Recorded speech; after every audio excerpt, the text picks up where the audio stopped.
প্রতিটি ইউনিয়নে কৃষিভিত্তিক ক্ষুদ্র ব্যবসা চালুর মাধ্যমে কৃষকদের আত্মকর্মসংস্থানের সুযোগ সৃষ্টি করা হবে বলে জানিয়েছেন পররাষ্ট্র প্রতিমন্ত্রী শামা ওবায়েদ।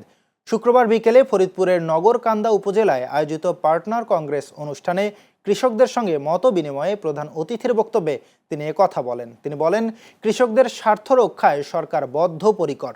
কৃষির আধুনিকায়ন, উৎপাদন বৃদ্ধি এবং গ্রামীণ অর্থনীতিকে আরও শক্তিশালী করতে নতুন বাজেটে কৃষি খাতকে সর্বোচ্চ গুরুত্ব দেওয়া হয়েছে। একই সঙ্গে ইউনিয়ন পর্যায়ে কৃষিভিত্তিক ক্ষুদ্র উদ্যোক্তা তৈরির মাধ্যমে কর্মসংস্থানের নতুন সুযোগ সৃষ্টি করা হবে।